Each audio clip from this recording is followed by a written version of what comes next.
Vote পরবর্তী হিংসা নদিয়া থানারপাড়া থানার নারায়ণপুর সর্দারপাড়াতে সিপিএম আশ্রিত দুষ্কৃতীদের তৃণমূলের ওপর হামলার অভিযোগ ওঠে। ভোটের দিন ওখানে এক সিপিএম কর্মীর মাথা ফাটিয়ে দেওয়ার থেকে উত্তপ্ত ছিল নারায়ণপুর গ্রাম। বিভিন্ন কথা কাটাকাটি ও তর্ক বিতর্ক থেকে আস্তে আস্তে উভয় পক্ষের রাগ বাড়তে থাকে। তখনই আশেপাশে থেকে সিপিএম এর কিছু দুষ্কৃতীরা এসে হামলা করে তৃণমূল কর্মীদের ওপর। স্থানীয় সূত্রে জানা যায়, নদিয়া নারায়ণপুর থেকে ক্যামেরা জার্নালিস্ট অর্ধেন্দু মালাকারের সাথে রাকেশ মণ্ডলের রিপোর্ট, সবার সাথে বাংলা নিউজ। বারিকপাড়া সর্দারপাড়া 16 নম্বর বুথের আমি মেম্বার।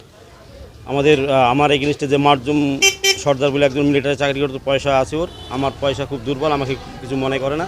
পয়সার জোরে ও সবসময় চেষ্টা করে যে আমাকে হেনস্থ করা, কিন্তু আমাদের পার্টি যেহেতু ক্ষমতায় আছে এতে ওরা পেরে ওঠে না খুব একটা। কিন্তু সবসময় জনবলটা বেশি বলে পাড়াতে সবসময় ওইতে বেড়ায়, বোম টোম হাঁটা বেড়া অনেক কিছু জোগাড় করে শুনি, কিন্তু আমরা সেটা কিছু মনে করিনি।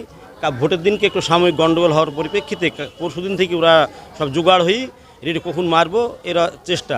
আজকে মহিলারা সঙ্গে একটু ঝামেলা হয়েছিল, মহিলায় ওরা সঙ্গে সঙ্গে বেরি এই ছেলেটা নামাজ পড়তে আসছিল, বিশারদ বলে নাম, নামাজ পড়তে আসছিল, ওকে পেয়ে প্রথম মারে ওই জেলেমন বলে এক মহিলা, তারপরে ওই জহুর সর্দার, সানার সর্দার, আব্বাস সর্দার আর মিলন সর্দার, এরা ওদেরকে ধরি একবারে বেধড়ক রড দিয়ে মেরে ওদের মাথা ফাটিয়ে দিয়েছে।